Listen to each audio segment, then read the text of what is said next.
All right, everyone, I cannot believe it's already going to be 40 years since Purple Rain came out. Every year that goes by around this time, I always think about that album because it had such a huge impact on my life.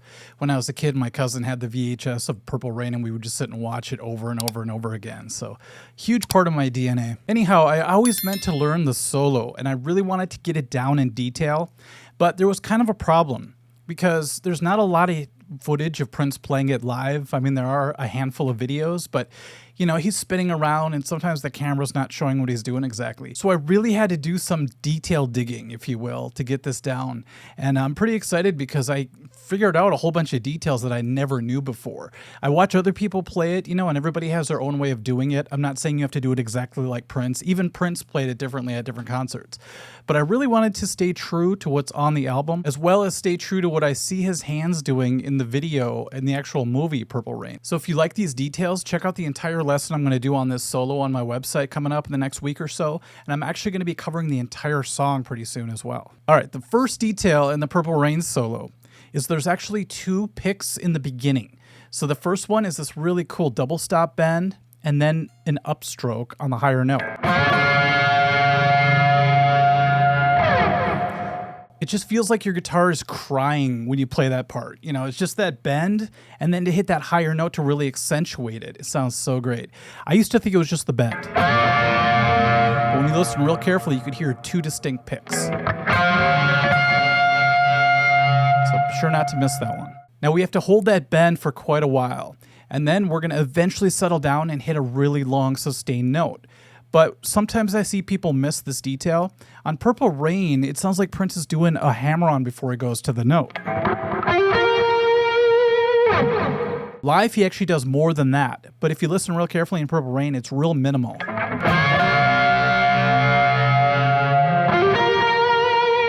See how fast it is like that? And you hold out this B flat for quite a while. But then you basically slide off, and there's a little bit of feedback that you can hear on the Purple Rain version. And another detail that I like to bring up is that there's a ton of space in this solo. Sometimes it doesn't seem like it because he's chaotic and he's going crazy a lot. But if you really listen to it, he knows exactly where to leave sections of just silence. That way it lets you breathe for a second, and it lets you kind of digest what he just played. When he comes back from the silence, he does two quick hits. Then he does all the crazy, almost Eric Johnson-like runs that you heard in the solo earlier. All that kind of stuff. Super fun. It's not as hard as it looks when you really break it down, by the way. But now here's a great example of complete chaos mixed with silence. So in the Purple Rain version, Prince does that bend again. This is like the Purple Rain bend, basically. And he slides off and leaves it empty. Does it again. Slides off and leaves space. It's such a dramatic part the way he does it. I always imagine the video where the guy's just watching him, just stone-faced, you know, and it looks like he's just about to cry. And so every time I play the solo, I imagine him looking at me that way. This next detail seems really small, but I really love the placement of it and how it makes this part feel. So after you do this crazy bend 5 times, you add a click the next time. And that sort of grounds you in a cool way. So it's like... There's 5. What's great about that is it kind of lets yourself know, or the band know, that you're about to go to the next epic bend, which we'll talk about for the next detail. So the bend is at the 18th fret, and you really just have to make it soar.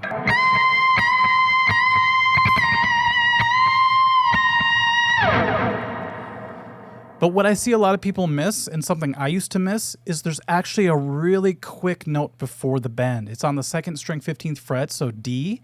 You hit that real quick before you go to the bend.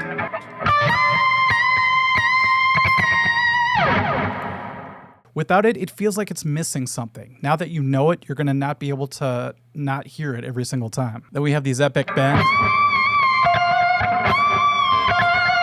I love this little lick.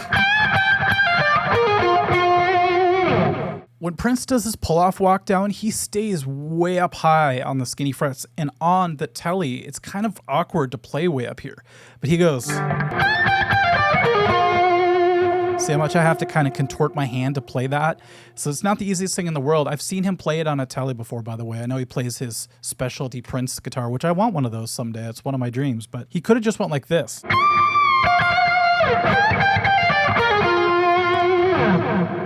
It's another example of how Prince doesn't always do things the easy way, but his way is effective, it sounds cool, and it usually looks pretty sweet. Now, after that part, there's this more rhythmic lick going on, and it sounds like this. There's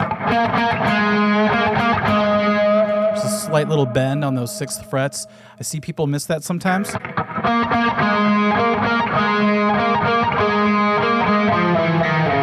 It doesn't sound very Prince-like. It's got to have that.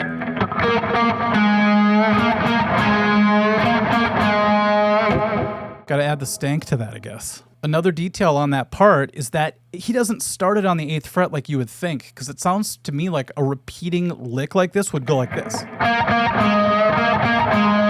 But he actually starts on the 6th fret with that slight bend. It's a real interesting timing, and once again, there's some space between the licks, so you can really get the dramatic effect of it. Here's how he does it.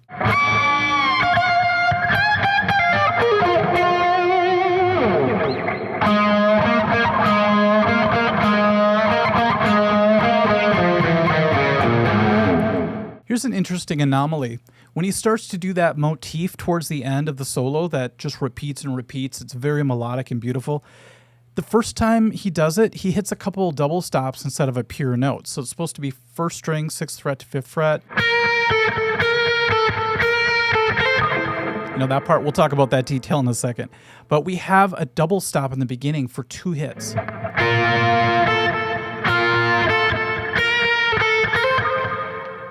I know it seems like nitpicking, but it does sound really cool. It's one thing I really noticed when I played back the solo that I did at the beginning of this video, is that part stands out in a cool way because of those double stops. And then he just quits doing it. Prince is tricky like that. All right, another detail is that he's even playing it here in this position. If you watch all the live versions of him playing it, I think all of them, he's here doing it, which makes no sense to me. Like, I even watched my friend Jeremy, who played it at the 2017 memorial concert for Prince. And he had guys from Prince's band and from Mint Condition on stage with him, and he played it in a different spot. And I totally would do it that same way as well if I didn't see all that footage of Prince. So here's what makes sense to do.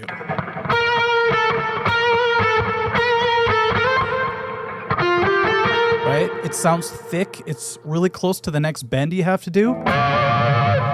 But go ahead and watch all the footage of Prince playing it. He's down here at the 6th fret of the 1st string. And there's more weirdness. So first of all, you know, if you do the double stops, he goes like a real quick hammer on right there. I thought it was a slide or a bend the first time I heard it. I slowed down the footage and I saw his fingers do this quick little hammer on. I don't know if he does that every show, but that's the one that I saw. And now this part blew my mind completely. If you watch Purple Rain, you watch and his hands drop down to the 1st fret for the next note. I thought that was very strange. It's a weird call because you immediately have to jump up to finish the run.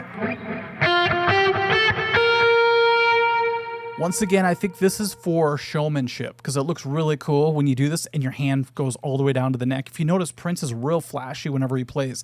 So he has ways of making things look really cool as well as sound cool. So here's the difference. If you did it without doing that 1st fret trick,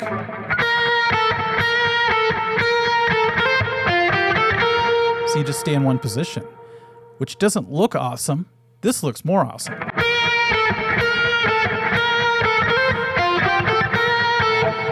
Doesn't that look more impressive when you whip your hand like that? So that's just my theory of why he does it that way, because otherwise, as a guitar player, this makes no sense to do. Especially because you have to do that really quick jump to the bend like I was talking about earlier. So if you notice, I kind of cheat a little bit when I do the solo. I stay here for the very last one. And that's still a hell of a jump. Now, the very last time he does this flashy slide thing, he changes the notes at the very end. So he goes like this.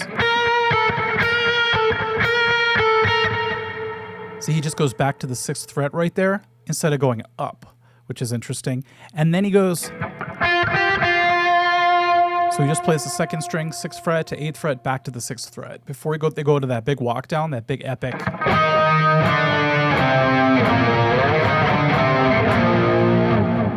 I watched real carefully and I saw that Prince was playing single notes for that part actually.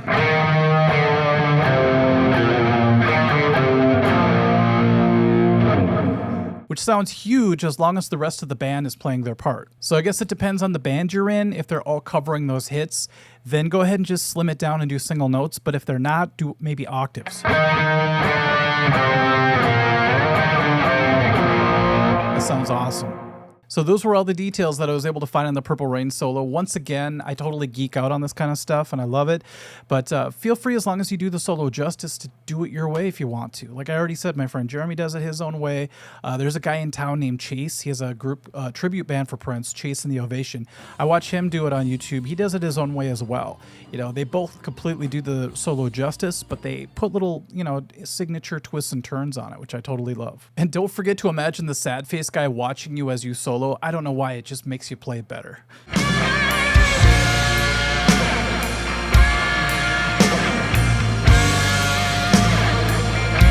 All right, don't forget, we're going to be doing the entire solo at the website. I'm excited about that. I got a lot of tab to make up. That's going to be kind of scary and daunting of a task, but I'm willing to do it. And thank you so much for watching this. Once again, Purple Rain, 40 years. It's so crazy to even imagine that it's been around that long now. And of course, Prince's absence is felt throughout this entire city. You know, being from Minnesota, it's like the heart of the music community just disappeared one day, you know. So I always love to pay tribute to Prince whenever I can. All right, everyone, thank you for watching. We'll catch you at the next video. Bye-bye.